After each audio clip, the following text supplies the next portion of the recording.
Have we? Oh, there it is. All right. What a day.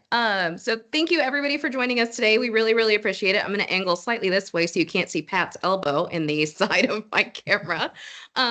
So we are, so as you guys know, we are still in the, oh wait, where did Jason go? I think he was frozen. Oh, okay. Should we wait? Is that why he was unresponsive to our sweater compliments that were so polite? Yeah. If he comes back with a different sweater, then we'll know that he didn't. I would love that. If he could just like disappear every like 10 minutes for an outfit change, that would actually bring me great joy today. Like an awards show. Yes, I love this. Should we, Alex, I don't know, has he come back in the waiting room yet? I have not seen him come back in yet, so okay. I'll go ahead and hit pause. Oh, nope, there he is. Hey, we don't want to be rude and get the party started without all of our friends. Welcome back, Jason. Hello, sorry, I could not hear a thing. So no, that's okay. We were complimenting your sweater, and we thought that you were just so overcome with sweater compliments that you just left. I couldn't take it. I'm sorry. No, I'm good.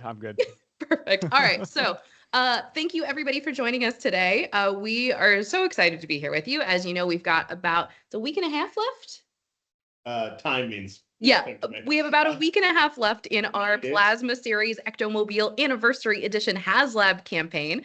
And so just wanted to give people an opportunity to ask any questions that you may have that you have come across with your subscribers or followers or however you are soliciting questions today, whether they come from your own brain or the brains of others. If you don't know us at this point, I'm sorry. I'm Emily on the marketing team and Steve. No, perfect. I'm Pat. I'm graphics and dabbling in some products. So happy to try and answer all the questions that I can answer. And if you ask a question that we can't answer, I will come up with a very tactful PR-approved marketing answer for it. But you probably won't be getting a particularly large amount of information. I mean, sorry, Lenny from the G.I. Joe team just walked past the window where we are and made a face at me. And we do have the models here. So if you have any specific model-related questions, Pat will be able to switch his camera to the magic close-up camera. Ooh, beautiful. And we will just try to get through as many questions as humanly possible. Sound okay to everybody? Sounds good. Yeah. Groovy. Yeah. All right. Do we want to do this diplomatically? Do we want to? I think we were told not to plug that into a computer. Oh, really? I feel like it. You gonna? Okay. Oh, look, it worked fine. Great. Well, angle your. There you go. I feel like that was something Zach warned us about, but we'll deal with those consequences later. Yeah. Do we? Did you guys come with questions? This is a very casual situation for us today. Clearly, like yeah. How is everybody? Are we feeling good about today? I'm good. I'm winging it though. That's good, aren't we all? That's all we can do. All right. Well, maybe we just go around in question circles until we run out of questions. Sure. Cool. Should we let Jason go first because we all like his sweater so much? Absolutely. Hey, excellent. Fantastic. Okay. Well, one thing that I've been seeing creep up quite a bit in the comments is regarding the decals of the Ecto 1A. I know it's been said that they're made so they can be removed, reapplied, likely up to 5 times, possibly 10. And while I do think that's great, I've read comments from people worried that this means those decals on the first application may not hold the best or look as good when compared to, let's say, if Hasbro was to, put it on themselves. Given reapplication is in mind, for someone like me who wants to trick out the Ecto 1 into the 1A and just leave it like that, can we get some clarification or insight on the quality of those decals? Like, if somebody is buying it just for the 1A, they apply those, is it going to look like it came right from the factory? I mean, I sure think it will. So the decals that we're using on this are kind of standard across our Haslab executions. So for like, if you have on a G.I. Joe item, like a Hiss tank, or if you just got a Dragonfly in. So I've had, every time we get a Haslab in, I open a box, I put decals on, and I kind of put it on a shelf, and it just kind of hangs out there. I've never had issues with decals peeling on my end. I think if you're like, you peel a decal off of the sheet and maybe you put it on your hand and it gets oil on it and then you put it onto the plastic, you may have some sticking issues. but I haven't had issues with them peeling or with kind of them losing their stickiness if you're just putting them directly onto the vehicle. So that wouldn't necessarily be a concern that I would have on that. These all go through extensive testing. So we want to make sure that we know that these are expensive and they're dream items. So we want to make sure that they will look good and kind of hold up to what you want to use them for. I wouldn't necessarily take your Ecto 1A and like dunk it in a swimming pool and expect your decals to look like they're pristine and out of the box. Yeah, I wouldn't maybe not a car wash situation. That was much better than a swimming pool. Thank you. But like we haven't had issues with decal application that before, but I do very much understand that this is a group of fans who don't necessarily have a lot of exposure to doing decals like this. So I promise that this is something that we have experience in. These will go through extensive QA testing. And again, they're not paper decals. They are made out of vinyl. So they withstand being able to be kind of picked up and replaced. But excellent question. Follow-ups for that? I have one. Go for it. Yeah. Literally nothing. As someone that still has sticker anxiety from my youth of putting stickers onto a vehicle, including the Kenner Ecto 1A, how are the directions going to be laid out to ensure that maybe novice decal applicators like ourselves are set up for success, that we're doing it right, hopefully the first time? That is an excellent question. So we have actually, the way that the development on Haslabs is weird, and we kind of go through the development process twice. So we are actually just starting on the instructions for this item. And so that's a great thing for us to be able to take into account while we are doing those instruction sheets, is making sure that there are very clear diagrams and it will be as the graphic designer, and I might not be the one that does the instructions, but there will be a robust amount of visual reference. And with any kind of high-end item, they all kind of come with decals. There's a certain buildable Ecto one that I believe also came with sticker it yourself type decals. There will be a very robust visual reference within those instructions for decal placement. And then awesome. Jay, somebody who also has that same sticker anxiety from childhood, we will make sure that there are extras of as many of the decals as we possibly can include, on the off chance that you either don't love how something is turning out, or you're just like, I can't with this one, I just want to start over. So we'll make sure that you have as many options as humanly possible. So giving yourself a little bit of that little grace and a little extra buffer is, I think, always nice too. And then as we're going through the process of, walking you through development milestones and kind of doing those unboxing videos, we can make sure to, have somebody stickering one on a video to say like, okay, let's decal this thing together. Yes. Teamwork. Maybe get Tony involved. Yeah. Yes, we'll have Tony give us his best decaling, like not cheats, experience. But yes. Yes. So as I start to kind of dive into the sheets that are going to come with this, my goal is to try and cram as much stuff onto those sheets, whether you need them or not. Like, how many different logos can I throw on that sheet? How many different caution stripes can I put on there? Like, how many can I cram onto one page, and then do that for as many pages that are going to come with this? I kind of have it relates to that. Another follow-up then. So one of my favorite looks is the Ghostbusters the video game, which is kind of a hybrid Ecto 1, Ecto 1A. Will there be enough extra like GB1 logos if we wanted to do like the video game? So the caution strips, but with the GB1 logo, including one extra one on the hood. Oh, so the way my preliminary deco sheets are laid out, I've got a few extras on there of everything. So hopefully I can just keep adding more and more until somebody tells me to stop. Cool. Sweet. So thank you. Follow up. Yes, please.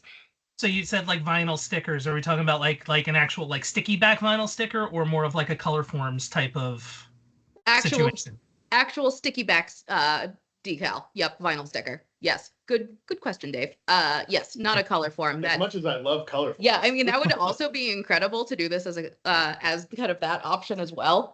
But so this will be sticky. So like, should you choose if you're like, oh, look at all these extra Ghostbusters 2 logos, I should really cover a water bottle with these. Up to you. That's a choice that you can make for you. Question. Yes. Hi, everybody. Is it a follow-up to the follow-up of the follow-up? No, I think we've covered the stickers. It's really great. Hey, one thing I'll say, just a compliment to you guys. You guys have been so forthright with information that it's actually kind of been hard to come up with questions because I feel like a lot of it's out there. Sorry about that. No, it's great. This is a good I one of read those the good ones. comments. The sorry, not sorry. I don't. Yeah. Yeah, it's like I mean, you not can a bad thing at all. yeah. Yeah. But so we're in the home stretch. We're not quite there.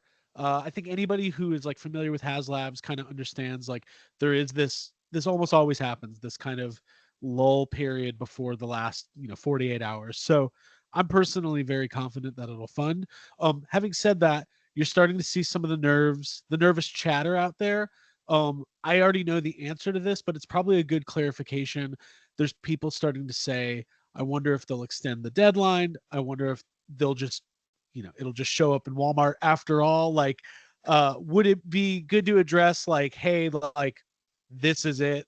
If it does not fund, there is no, there's no going back. Not to sound dire, but I think from an educational standpoint, there's people who are maybe new to Haslabs who might need that. Yeah. No second chances. So the way that the Haslab model works, for those who may be unfamiliar with it, is that we put kind of dream items up for crowdfund, and then should they fund, they move into production, and should they not fund, they are never produced. So this is kind of your one and only shot at getting this. So if for any reason this does not fund, we would never attempt to do a 6-inch plasma series Ectomobile ever again. And so this is not something that we would say like, psych, we're going to sell these at brick and mortar, or offer these to another retailer. That is not how Haslabs work. And so everybody has until 11:59 p.m. Eastern time on December 2nd, with a reminder that we will not charge you any money until, that's right, say it with me, 11:59 p.m. Eastern time on December 2nd, regardless of when you back the campaign. So if this is something that you are excited about, this is kind of your one and only shot at getting it. I have a follow-up to my thing. And Yes. it wasn't really a question, but I just from like a brand Haslab perspective, is the campaign about where you guys would have expected it to be about now, like compared to past campaigns? Yeah, I think that this is a little bit of a difficult campaign, because the way that it is structured to make sure that, because we didn't do it with tiers, right? Because we wanted to make sure that everybody could get everything that they wanted as soon as this thing funds. So the backer threshold on it is a little bit higher than some of the other campaigns that we have seen that are comparable to this. And so given that it's a little bit, that the backer count is a little bit higher, I would say that it's about where we expected. So as we know, with those beautiful Brian Briggs Haslab charts bring me so much joy. There's always that hockey sticking up at the end of Haslab campaigns as FOMO sets in, but there's kind of this lull in the middle of the campaign. And a lot of people ask, like, why don't you just shorten the campaigns so that there's less of a lull? Because we know that these are very expensive items and that you may not have $399.99 kicking around in your bank account right now. And so that's one of the reasons why we start teasing this early, so that you know that something is coming. And then we do a 45-day campaign window so that people have time to save up to add this to their budget, so that it's not oh, we dropped something, it's a surprise, and you have 7 days and then you're never able to get it again. So we really, to the best of our abilities, want to make sure that you have the time and the flexibility to fund this if you are interested in it. Cool. How's that? That was good. Great. It's also like just a different, it's apples and oranges to the last 2 Ghostbusters campaigns, because we had proton packs, everybody wants 5. Ghost traps, everybody wants 5. So going from these really awesome role play items to action figures, we anticipated there being a little bit of a swing. But But yeah, no, it's been a good campaign so far, and we've got a lot of content left to drop. That's As far awesome. as like marketing beats and stuff to hit for the next week and a half. Yeah. Cool. Dave, did you have a follow-up to the follow-up? Something kind of follow-up-ish. Okay.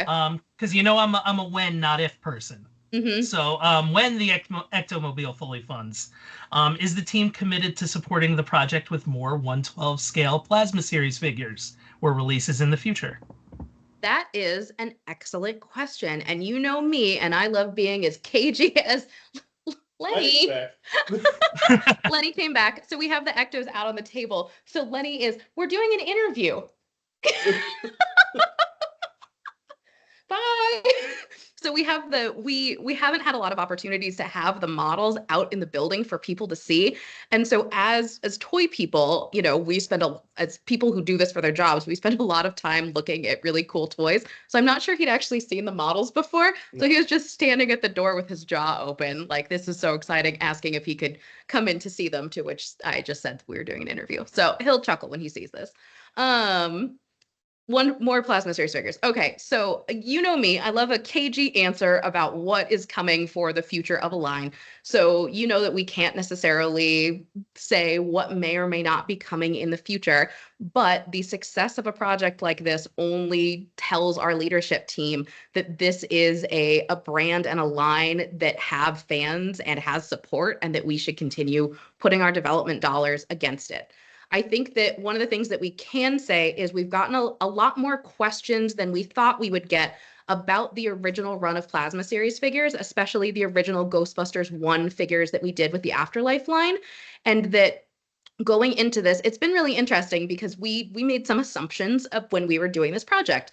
And one of the assumptions was that the majority of our backers would already have purchased those figures when we did the Afterlife line. And so the reason we didn't include Ghostbusters 1 figures with the Haslab is because we didn't want to duplicate what we kind of assumed was already in your collections, and that we wanted to make sure that you were getting new figures. So while I can't necessarily say exactly what we are doing, stay tuned, because we are working on figuring out how to do something that is at least a little bit special around those Ghostbusters 1 figures, knowing that fans are likely going to be looking for those figures, or perhaps something that might be similar to them, but perhaps with a couple of updates that you may want for your Haslab collection. Does that seem fair? It was very vague. It was. It's vague, and I know what's coming. Well, there's only so much information. But amazing. It's yeah. Vague you. but amazing. That's Thanks. That's always the hope. When trying to plan for the future, a successful campaign isn't gonna hurt. Yeah. You know what I mean? Like having this win under our belts for the Plasma series line is only gonna make things better. Cool. Right on. Looks like I froze, but I don't know if you could hear me or not. I didn't notice you were frozen, and I was like, he's waiting to say something. He's on the verge of great excitement. But we still can't hear you. Okay. All right. Anybody have a follow-up to the follow-up on the vagueness that we just threw out? Or next topic? We can go whatever we want. The world is our oyster, our Ghostbusters-shaped oyster. Well, I mean, I guess I could ask. This might be. Well, we'll see what you can do with this one. So people were super excited about Slimer and Library Ghost. Yeah. Being part of the Haslab. There has been no standalone ghosts, really, besides Gozer, but still kind of human form. Is it why? Why did it take a Haslab campaign to get to something like a Slimer or a Library Ghost? Is it simply just going direct to consumer like this? There's a lot more opportunity to develop new molds. It kind of is like a financial thing, or is there another reason? I mean, great question. So Slimer maintains his own likeness rights. yeah, there it is. I don't want to There's ask a lot of questions, negotiating to but get Slimer. I'm just, these are the, you see these questions pop up. Yeah.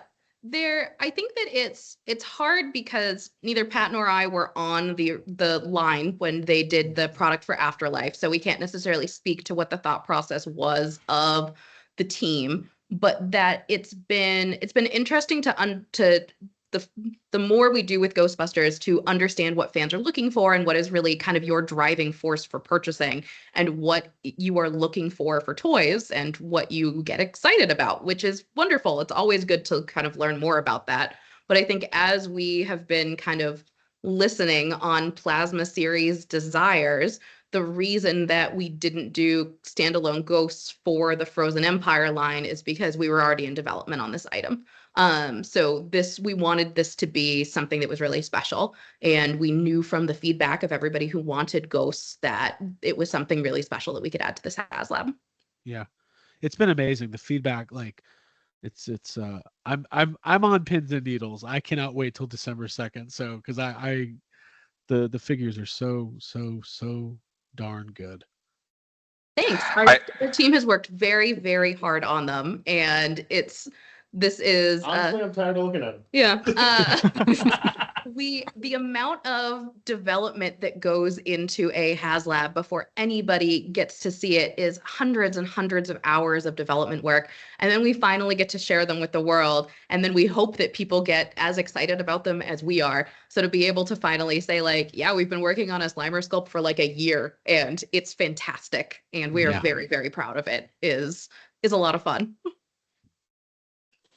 Very cool. Thank you. I don't have a follow-up other than great question, Craig. We'll forgive you. But I did ask my audience if they wanted me to voice any questions for you all. And this could be maybe even broader than the original question, which was, will this Ecto one work with the great, cloth goods style movie figures the Mego collaboration that you all did a year or two ago? And I guess more broadly, like how much of a scale range can this Ecto one support for different Ghostbuster figures that have been made, not beyond just you all? So, excellent question. So to use Hasbro 6-inch brands, so the way that we kind of think about our 6-inch scales at Hasbro, there's kind of two different scales of figures that we see. So Plasma Series and then Star Wars Black Series are what we kind of, what are we referring to it internally as? There's Hero Scale and Cinema Scale. Yes. So kind of more of a cinema scale. So, and then we have Marvel Legend series and G.I. Joe Classified series that are a little bit more of a hero scale. And so you tend to see that Classified series and Legends tend to be a little bit on the larger side for 6-inch scale versus Black series and Plasma series tend to be a little bit on the smaller side for 6-inch scale, which is not to say that they all don't live happily together, but just kind of as a design and how those figures are sized. Like a lot of G.I. Joes are just over 6 feet tall in their character descriptions. And so they become over 6 inches tall for the scale. So we have put other figures from other brands in the car, and depending on their articulation, so as long as you can get them roughly into a seated position for a car, all of those figures fit in this car, which is something that is very, very cool. So you can kind of extrapolate your own adventures for what these cars could be used for, that I'm sure our PR team would love for me to not verbalize myself. Well, I'm sure there's a reason Lenny wants to come back in here. Oh yeah, no, there's definitely a reason Lenny wants to come in and play with these cars. But I think that's something awesome. That's one of the things that's really cool about having kind of a standardized scale across all of our brands, is that so that the 6-inch scale brands that we have at Hasbro, or perhaps brands that were 6-inch scale or close to 6-inch scale that may have been Ghostbusters, as long as they have the articulation, even if they are older figures, should reasonably fit in these cars. That's awesome. Yeah, looking at it, Pat, that angle you just did, it seemed like there was pretty good clearance on the heads there. Yeah, that's why I did it. I don't want to. No promises, but if it's good roughly 112, it's pretty good. Yep. Cool. Awesome. Thank you. Yep. You betcha.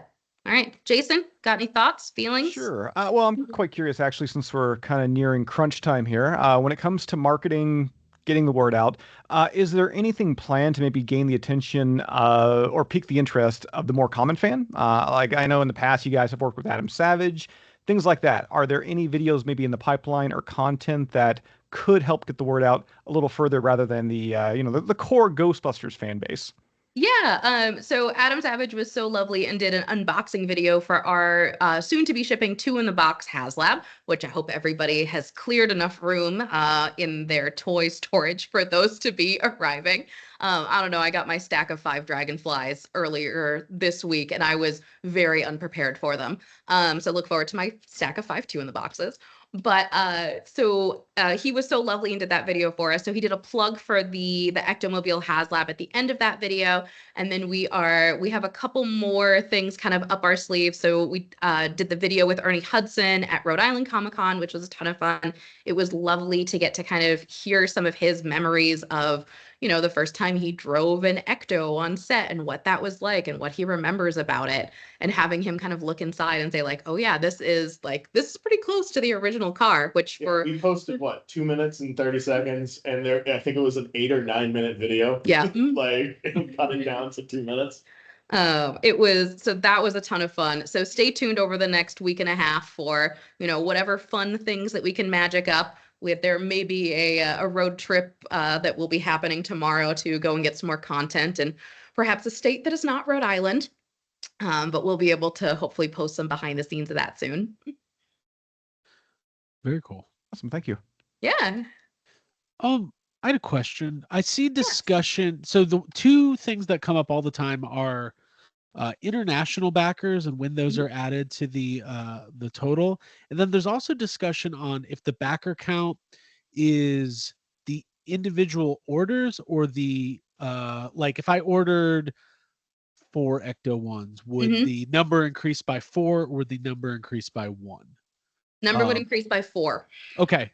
That's what I thought, but I've seen people say the other way, so I think that's a good clarifier. It's a little confusingly worded on the website because I think it says backers instead of like items purchased. So I 100% understand where that comes from. With kind of the international rollout of Hasbro Pulse across more global markets, those numbers are taken into account when those items are backed on the website. So sometimes there's a little bit of a delay. I believe that the way that the new website works is it like pings off 3 different places. So sometimes it can take a minute or 2 for them to show up as part of the backer count, but they are showing up relatively quickly now. For any of the markets that do not have Hasbro Pulse and are listing this with independent retailers, those numbers go into a spreadsheet and then they get updated with the website once a week. Okay, cool. Good. That's good. One question we had people ask was just the decision to kind of go with Ghostbusters 2 as part of a Haslab figures wise as opposed to retail. Just kind of the kind of reasoning behind that. Yeah, I think that's all part of the story that we're telling with this. And so the idea that the top 3 things that we have been asked for have been ghosts, have been ectos, and have been Ghostbusters 2. And so the idea of being able to say like, hey, we know it's been a while since you got plasma series figures, but this is everything that you have been asking for in one neat, tidy bow. And if on the off chance you do not care about Ghostbusters 2 at all, great news. Here's a 40th anniversary Haslab that you can enjoy. But if you do love Ghostbusters 2 as much as we are being told that people love Ghostbusters 2, that here is kind of an all-in that celebrates both of the anniversaries. And so again, to us, it's kind of a fun love letter to the franchise to be able to say like, hey fans, we hear you and we're sorry it's taken this long, but check out all of this amazing stuff that we're able to offer you. And to include 7 figures with a Haslab at 6-inch scale is bonkers. Like I look at it like it's a little bit of playing catch up too, right? Yeah. Like we had such a dry spell for plasma Ghostbusters figures that it's like, all right, cool, we got to make up for some lost time here. Like how many can we cram into this Haslab? And it being an anniversary year for both movies was just such a huge opportunity that I really feel like we were just in meetings and we were like, yeah, but can we also add this? And what about these? Oh. And like, can we do this? Our project manager Yeah. was at the end, she was just like, please stop suggesting we add more things to this project. We can't add anything else. But this is, yeah, we threw, I had a lot more stuff I wanted to add. I know, but this is a loaded Haslab. And so it's been really fun to figure out how we can really maximize what we can give to fans. And so I know that we've talked about this before, but one of the decisions that we collectively made as a team was that these figures will not come individually packaged within the Haslab box. So they will be wrapped, they will come lovingly wrapped, likely in a tissue or a poly bag to make sure that they stay safe. But because we had so many figures, by eliminating those packaging expenses, we were actually able to add an entire additional figure. And we figured that if it was a lot. And so being able to have those cost savings, we decided that you would much rather have more figures than that packaging within packaging. Everybody gets a telly. Everybody gets a telly. And Pat, that actually made me think of something. Like you said that there was stuff that was kind of cutting room floor. Just with the like overwhelmingly awesome amount of accessories that are included in this. Like everybody gets a slime spray, like everybody that gets a slime sprayer gets a slime sprayer. Everybody gets proton streams, free beverage mugs, and balloons for the kids. Like, what was your remembering the feedback from these with the original wave of just like, why doesn't everybody come with a proton stream? Everybody comes with a proton stream. So not making that mistake again. But what was your cutting room floor, like your biggest kind of cutting room floor? Oh, I can't tell you in case of the future. Okay, fair enough. You want to throw out one?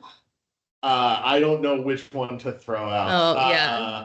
I mean, I can. I think that there were discussions around the library ghost with wanting to build out that library scene a little bit more and how many accessories could we throw in from that? Could we do like giant stacks of books? Could we kind of build out that a little bit more?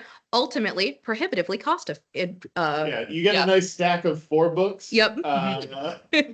But I had some plans drawn up for some 6-inch scale, 7-foot tall stacks that turns out those are kind of expensive to tool and include in a product offering. Who would have thought? But no, there's rest assured, I have no shortage of PowerPoint slides that are like, and this, and this, and yes. And one of the things that we made sure that we really did not cut costs on were the electronics on this item. These things, when you see them in real life, they light up like Christmas trees. They are absolutely spectacular and kind of showstoppers for anybody who sees them.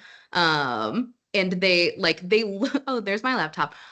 They look good on camera, but they look incredible in person. And so I think that that's going to be a real wow moment for fans when they get theirs in hand and they put batteries in it for the first time and you make the siren noise go. And it's just, you'll get to have the same moment that we had when we first unboxed them and we went, oh my God, these are incredible. Which, I mean, again, to wow us with something takes something really special. And so it's usually Ghostbusters. It's usually Ghostbusters, but it's just been so much fun to get to work on these.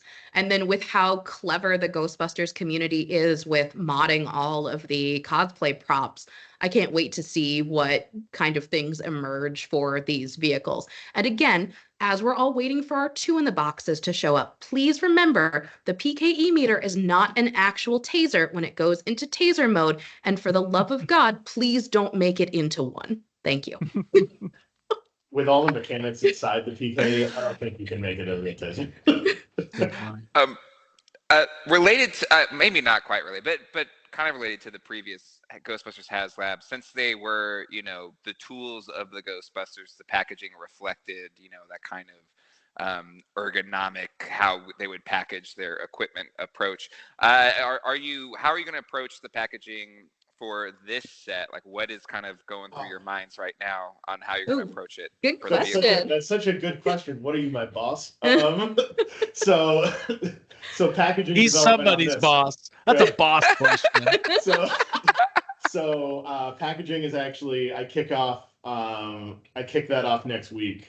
So I'm gonna start working on developing, what that looks like, how to best kind of bring forward Plasma series, but also stay kind of close to where we've been. Like that 2 in the box package is so much fun and it's full of, there's an Easter egg on every panel. Oh, and it's hiding behind Jason in the corner Yeah, I see floor it back there. with some yeah, Easter eggs. nice. So it's kind of, do I go fully one way or the other? And I think I might do it both ways and then see which one the team likes more. Can I throw out an idea and then you can steal it or not use it? Or Yeah, go ahead. It'd be really cool if it was like the Firehouse doors and Mhm. then you open them up and then it's the like Ecto's face right there. Ooh, That that's would be fun. cool. Cool. I heard my structure engineer cry somewhere. Well, if we're throwing out packaging ideas, I think it would be really cool if it looked like the old Kenner Ecto 1 packaging. Ooh, that's but a it cool was idea I'm too. sorry, Craig, you froze. an illustration. But like imagine but it's like the actual, the guys, not as cartoons, but I don't know. Something. That's not for me. That's a fun idea too. I think the cool thing about the history of Ghostbusters is that there's no shortage of really cool things that you can do. You can do it in world, you can do it kind of Kenner throwback, you can do it as more modern toy packaging, but that there's so many, it must be really hard for you to have this many options. Yeah, it's not great. But at the same time, I've been living in the Ghostbusters world on my own for 38 years. And I've been, living in this world here at Hasbro for 2.5, 3. And it's just kind of freeing because I don't have to think too hard about it because so much of it is muscle memory and so much of it is just like, well, what do I think is cool? Because I'm such a huge nerd.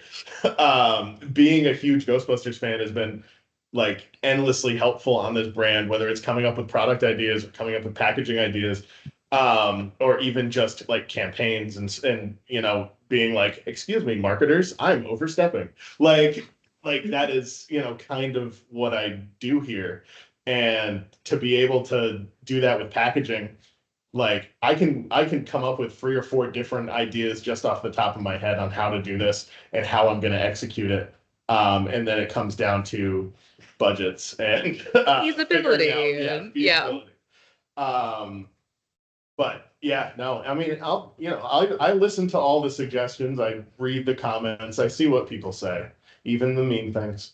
But yeah, the packaging next week, it's gonna be my Thanksgiving break, I think, is to really dive into what this packaging is gonna look like and how to make it a really cool experience. I mean, the Proton Pack was one of the more fun packaging experiences I've witnessed somebody kind of go through, because my fiance was having an absolute blast just opening that. So there's definitely precedent for a lot of fun. Yeah, there were a lot of things that changed from that Haslab to the 2-in-the-box, and I think there's even more things that changed from the 2-in-the-box to this what are we calling this one? The Ectomobile. Ectomobile. Sorry, our internal code name for this is like a Simpsons joke, and it just gets stuck in my head. Yeah, so the packaging kind of guidelines and stuff have evolved since that Haslab, because I don't think I'm going to be doing a floor puzzle. It is a very impressive floor puzzle, though. Yeah, but my goal is still the same. Jarrett, the guy who designed that, is a fantastic, brilliant designer. And going forward, I want to take a lot of that learning and inspiration. That set the tone for everything that came after it. Which is really, really cool. And then what does an evolved Plasma series package look like? They've been using that canvas kind of line look for a while with the khaki jumpsuits and stuff. But if there's an opportunity to evolve and expand on that, I'd love to be able to take it. And I think on that note, for anybody who hasn't back to Haslab since the Proton Pack, and you may be getting your 2 in the box and going, okay, is it going to be this elaborate of packaging? So just to reiterate, we have made a lot of standardization changes on Haslab packaging since the Proton Pack shipped. We've learned a lot about best practices for shipping because we want to make sure that those items, again, because they are dream toy items, are getting to you in as pristine of condition as humanly possible.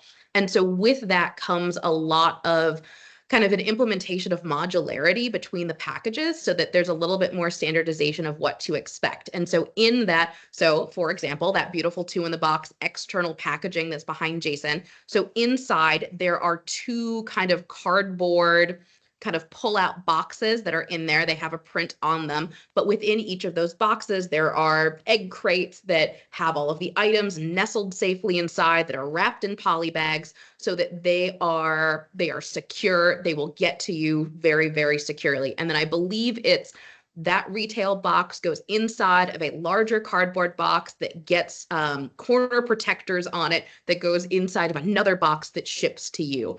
And so we understand that sometimes shipping companies are not the most delicate with boxes that show up. And so we want to make sure that regardless of how this is treated, the hope is that it gets to you in perfect condition. Yeah. And my goal with packaging is always to make you feel bad about throwing it away. So It's the best kind. yeah. Can I add that I just love the fact that you guys, like, when it comes to the figures here, I feel like you went above and beyond, like the fact that the Ghostbusters 2 figures, I mean, Winston was really the only one that really needed like a new head, but everybody got a new head. And the fact too that like with the Library Ghost, you're not doing the grotesque, monster-esque version, which is arguably more toyetic. Like if you were to put one on the shelf, that'd be the one. I don't think a lot of people are lining up to buy a little old, frivol lady. But that said, you can offer in this and this like a really nice grab for like the hardcore fans. So I just wanted to add that. Like I love the fact that you went with these kind of like the deep cut of the human form of the Library Ghost. And again, going above and beyond when it came to the 4 guys, because to me that was huge. Like that was a big, aside from the fact of getting a second Ecto, why I bought a second one, because now I want to like pop the heads off of my second batch and maybe replace the original Ghostbusters heads with a few of them and kind of like do my own little customs and such. Yeah. Giving characters new and like updated facial expressions is a huge thing for this because I didn't want to just use the same ones. I wanted to do something new and exciting and like yeah, Winston just needed a shave and a haircut, I think. But but other than that, like yeah, we didn't need to update him, but quality of life upgrades too, like the caliber of the printing that we do for the faces, and even just the sculpting. It's just miles above where it was 5 years ago, 4 years ago. I don't know what year we're in. Yeah, nobody knows. Yeah. Time has no meaning anymore. Working 2 years out, I'm like, oh, it's 2026, and I was like, no, it's not. So close. But yeah, being able to do the new head sculpts has been really fun. And like, Eitan and I would comb through the movies and just be like, oh, freeze frame. All right, we'll go like the screen cap that. We'll send it to Eric at Ghost Corps and we'll see what he thinks of that. And there's also a certain amount of future proofing when it comes to selecting facial expressions or versions of like the Library Ghost, like making it Ruth Oliver, let's say, a year from now, I want to do the scary version. It gives me that flexibility to do this more like kind of mass appeal that is more toyetic later on while keeping the deep cut in the Haslab offering. And like now that we've nailed Slimer, the possibilities for Slimer are endless. So like just knowing that, and I say it all the time, I've said it on countless streams with Craig, that silhouette that Slimer cuts is perfect. I love looking at it so much. In the least weird way possible, right? Yeah, no, make it a little weird. Okay. It's Slimer. It's got to be a little weird. But just making sure you're nailing these shapes. And once you have the framework of the character and you really understand how that character looks, how that character moves, whether it's the facial expression or the character itself, like Slimer not having shoulders. His shoulders are built into his bean-shaped body. But like that gives you, as an artist and as like a sculptor, that gives you so much more freedom later on. If you're like, oh, I want to do stuff with new facial expressions, you have this really, really good framework and understanding to start from as you go and you make more kind of poses and head sculpts and stuff in the future. I think that that's one of the things that's nice about this not being our first rodeo with these characters. We got to do a run of these that had more of the neutral expressions, and now we get to do some more dynamic expressions. And that's something that I love when I see in action figures, not just a neutral face, but like expressing some kind of emotion is really cool. And I think it helps to build out that story, and it really kind of places it within those movie moments, which is a lot of fun and gives us a really great kind of building blocks for the future. Yeah, I think the big note on all of my head sculpts have been like asymmetrical expressions. Like Slimer is not symmetrical. He shouldn't look symmetrical. Like, you know, none of us are symmetrical. We like our facial expressions aren't mirrored perfectly from one side to the other. So the action figures, to get them a more natural look and like a natural feel, really having those kind of learnings from previous ones to going to the new ones. Like the Dan Aykroyd head, the Ray figure, he's got, you know, that like upturn. I don't know if this is gonna. Yeah, there you go. Yeah. Yeah. But yeah, like those head sculpts are really fun. Hey Pat, Dan Aykroyd famously has 2 different colored eyes. Did you guys do that for this figure? Yes, sir. You did? Yeah. You see how surprised he just was? Isn't that disgusting? That's pretty great. That's a brown and a awesome. green. Is Is it weirder like, that you did it or that I just have that in my back pocket? it's that, but I think it's both. We both spent a little too much time looking at Dan Aykroyd, I think. But so the face printing for the I can't remember what they call it. The way we print the faces on the figures. Face printing technology. Yeah, That's just okay. So like the deco sheet for Ray has his eyes, and they are 2 different colors. And you know, it's weird because it kind of looks like a flattened, like a Roger Rabbit flattened version of his face. Yeah. That gets applied to the figure, but the eyes are 2 different colors. That's amazing. So I'm trying to figure out the best way to ask this so where it makes sense.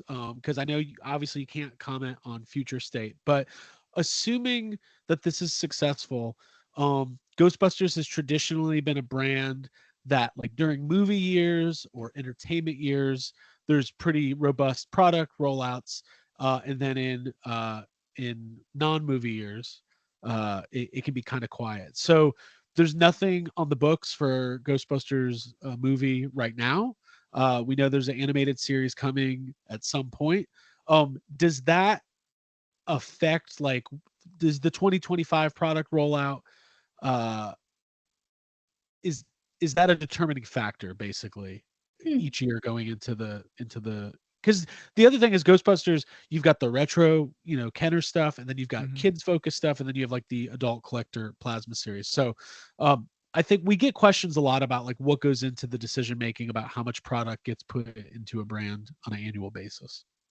Yeah, very good question. So I think for Ghostbusters especially, there is, I mean, you have your fan audiences who are established. This is a 40-year-old brand. And so people who were watching those movies as kids or watched them shortly after they came out are now, you know, adults such as yourselves.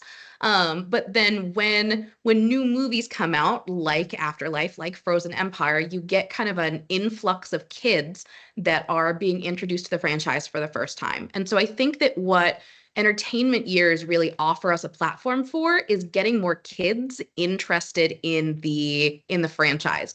And so the way that I kind of think about it, and keep in mind that the kind of the movie development stuff is not necessarily a me thing that I am in charge of, but the way that I think about it is movie years, there's more product that is aimed towards kids. Non-movie years, we focus more on fans. And so what is something that our adult collectors are looking for? What is something that they will be really excited about without necessarily needing to do some of the more toyetic-y kid like the proton blasters and kind of those elements. Does that seem fair? Yes. Great. I think, yeah, absolutely. Being able to pull from an entire 40-year history for the fan product, as opposed to, you know, we did kid figures of the original 4, and they were awesome. I love those figures. I made one of myself where I resculpted my head and stuck it on, and I love those figures a lot. But the kid stuff is going to be so focused on the current entertainment, whether it's Frozen Empire, whether it's the new Netflix show, and then in those off years, I think focusing on the fans, because I know 2025 is. Are we in 2025? No, we will be. It's 24. Okay. 25's next year. 26 is the year after. You're so close. So yeah, so like 2025, 2026, those are kind of In between years. yeah. Yeah. So the new animation I think is soon, according to Netflix. I don't know if they've given a date on that yet. But I think there's a Kenner anniversary coming up in 2026. So a real Ghostbusters anniversary. Yep. Is that it? Yeah. So, you know, being able to focus on the fans and get product out without entertainment, I think is really important. And I think that that's also, it's a fun opportunity because it lets us mine legacy content a little bit more than if there was new entertainment that we'd be beholden to. And so both of those are really, they're both fun in their own ways. It's really cool to get to be involved in kind of that new theatrical release process and say like, okay, this is something that we can include from this that is all new that kids will get excited about. But it's also fun, especially for the development team as fans, to be able to say like, okay, this is something I've loved for 40 years. This is something I've loved for 30 years. How can we bring this to other people that will be as excited about it as we are? Sweet. Thank you. That's awesome clarification. Thank you. Yeah. Thoughts, feelings, anything else? You should get a calendar. It's fine. I feel good. Pat, you're working so much into the future. You already I know. think it's 2025. It's I have no idea. No idea. What year is it? Time That is a was- flat circle. It was so interesting when we were at London Comic-Con, we did a Dragonfly unboxing for G.I. Joe. And everybody was like, oh, you must have opened one of these so recently. I was like, I think the last time I opened one of these was 9 months ago, because we work so far out in the future that I don't remember the last time I touched one of these. And so really it's going to be, I will have the same unboxing experience as everybody else as I struggle through this without reading the instructions. That's a big thing. When you guys get your 2 in the boxes, read the instructions. Read the instructions. Hey. Do not ignore. So the PKE meter is going to come with a white paper band around it that will show you when you go into tase mode how to reset the wings to get it back into regular PKE mode. There are a lot of wrong ways to do this, but the paper band will show you all the wrong ways and the right way, just to verbalize this. And we'll do an unboxing video where we're like playing with this and we're showing it to everybody. But you put the wings, they snap back in at 90-degree angles, and then they will automatically lower themselves back down. Yeah, Pat was like, Craig, 90 degrees. And I was like, you act like I know what that means. Okay. I'm a computer person. I don't do degrees. You don't Wait, do that right should be angles? more. Yeah, it should be more if you're a computer person. Not a good computer. So guys, Thank you. It's amazing. The 2 in the box is very cool. It's very, very cool. Are there any questions or any details anyone wants to see? Keeping in mind these are early prototypes, but like I can walk this camera around and give you like a Blair Witch style view of what's going on here. I mean, if we're here, you may as well. Everybody got a couple minutes for Pat's Sure. hidden camera version of this. Yeah. So let's see. Let's see what we got here. Okay. I don't know how this is going to look because this camera doesn't focus super well, but All right. how It's pretty good. So there are lots of lights in the interior. So you can see that all 4 of the figures are hanging out. There is a radio that is actually built into the roof. So one of the things, and we'll go over this when we do unboxings of the Ectomobile Haslab, is that radio, when you are putting your roof on, you just need to make sure that the cord of the radio isn't stuck between the roof and the top of the car. Okay. And if it is, it's okay. You just need to reposition the roof. It's really weird to be able to see myself. Sorry. It's fine. Cool. It's an out of body Emily experience right now. Yeah. Watch the roof rack on that one. Yeah. I guess the question is, while we're looking at it, how easy is the transition? Oh, It's pretty easy. it's pretty easy. It's a little more difficult on these prototypes, but it is. Do you want me to do it on this one? Okay. Yeah. All right. Yeah, Okay. go. Here, give me a second. Okay, so what you want to do is there's 3 pieces that you need to take off. So ladder comes off. Silver pipe comes off. That way. And then the blue hoses come off. So it's easiest if you do this, if you kind of go in through the trunk. Then what you want to do is you pop the back up. Oh, wow. Comes off right like that. Mm-hmm. So then here's the radio that we mentioned. So then when you put it back in, go front side first, move that cord out of the way.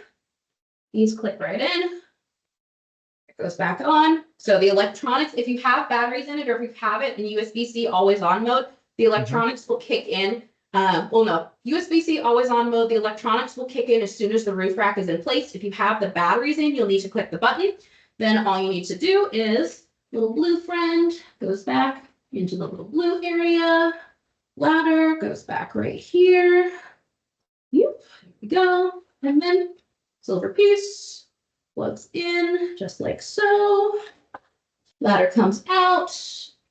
Ta-da. Easy as pie.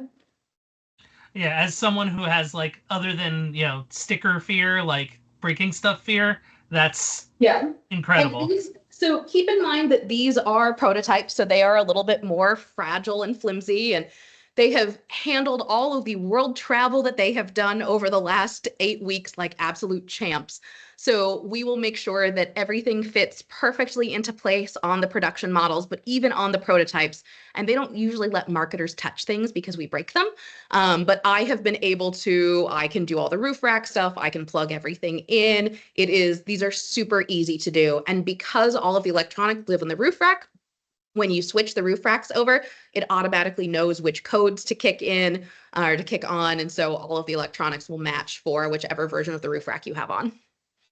Zach has worked so hard on these. And so I don't know, which is more complicated, this or the 2 in the box? Probably 2 in the box. Absolutely 2 in the box. But these have the most LEDs that have ever been in Hasbro items.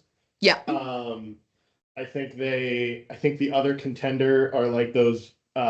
Including some of our high-end other licensed brand role-play items that you may know and love. Yeah. So the fact that there are this many LEDs in these products is kind of bonkers. Yeah, it's a lot, and it's a lot of coding. There's 2 buttons under the hood. Yeah, under the front bumper, and one of those buttons is lights, and one of those buttons is sounds. And Zach and I right now are working on button combos.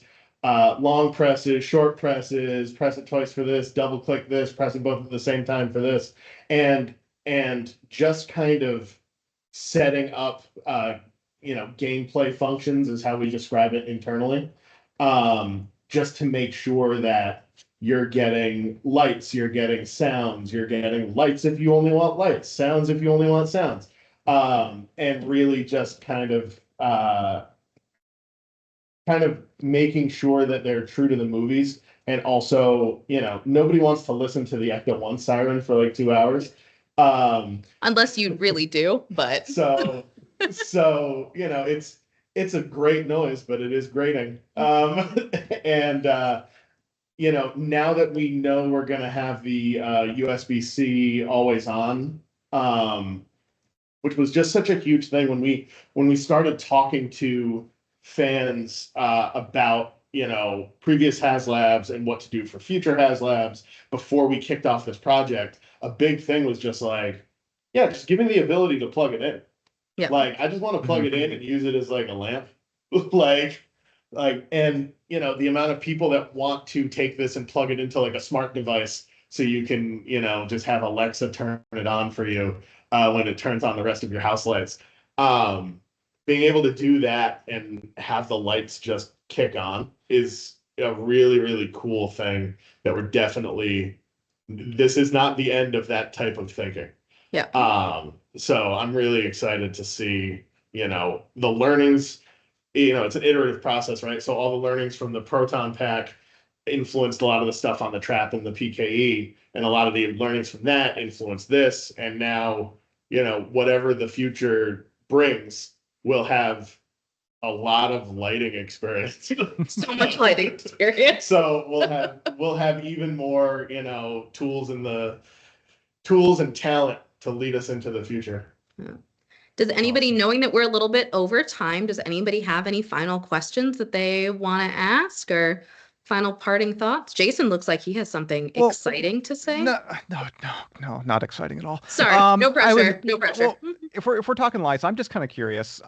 Is there, or with the always on when it comes to the Ecto, was there any change up when it came to, let's say, the previous props to this one because of the item it is? Like, because those were more like the wearable cosplay products, while this is like a stagnant kind of toy that you'd have on your shelf.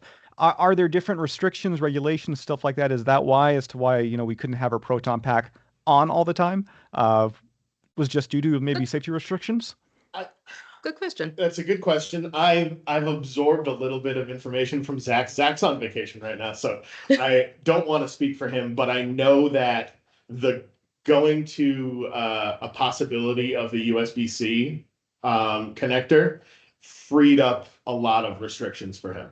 So he was once that became a thing that we could do, it kind of opened the doors for him to be like, well, can we just get rid of timeout? like stuff like that. So I think that was a huge win for him personally. That was like his crusade for the last little bit. I feel like that is something that kind of comes with this not being a wearable prop item, where if we can say like, yes, this is going to live on a shelf. Yes, this will be near a wall plug-in. This seems like something reasonable to do for this item. And I know that a lot of people have found clever workarounds for the pack and being able to kind of use portable batteries, rechargeable batteries with it. Pat and I didn't work on the proton pack development team, and so we're not entirely sure what all of those conversations were, but we're really excited about kind of what this potentially means going forward for items that have electronics in them like this. Cool, thank you.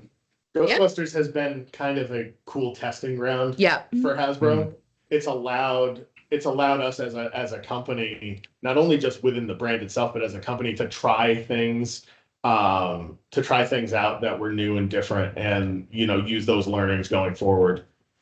And I think that Sony has been such amazing partners when we're like, we have this kind of wacky idea. What do you think? They're like, well, give it a try. Tell us how to go. I'm sure Eric at Ghost Core is real tired of my email address popping up. But I think it must be, I would imagine as a licensor, if you know that somebody is really passionate about your brand and that your brand is in good hands, regardless of what company is working on it, that just must be something that is so cool. Like, I love seeing when other people are working on, whether it be Ghostbusters or any of our other brands at Hasbro, just to know that somebody else is as passionate about this stuff as we are is incredibly cool. And there is so much creativity in this community that we have a lot of fun seeing what other people are coming up with.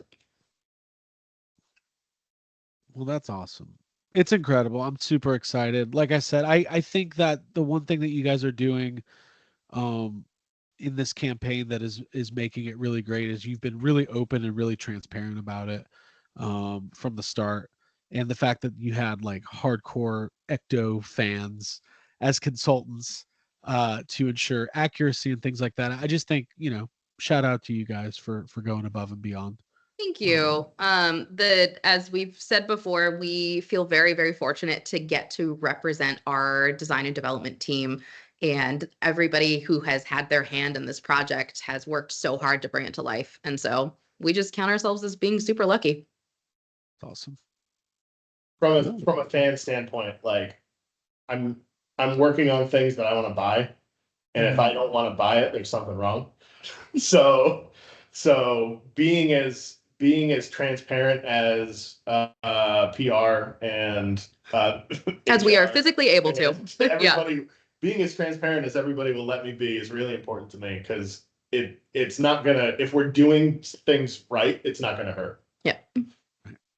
And so thank you guys for all of your support, and to all of the amazing Ghostbusters fans out there, thank you for all of your support. And remember, you have until 11:59 p.m. Eastern time on December 2nd to back our Plasma Series Ectomobile Anniversary Edition Haslab campaign. And again, we won't charge you until 11:59 p.m. Eastern time on December 2nd. Like all the text at the end of the Don't forget to head to HasbroPulse.com for these and more disclaimers.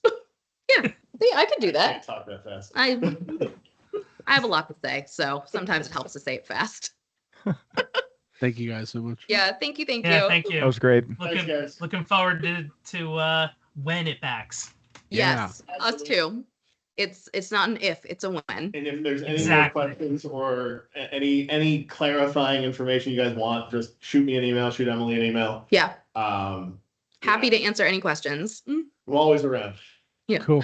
Awesome. Thank you guys. Excellent. Yeah, Bye-bye. thank Thank you. Have a Bye, wonderful everybody. rest of your day. You as well. Thank you so much. Bye. All right, bye.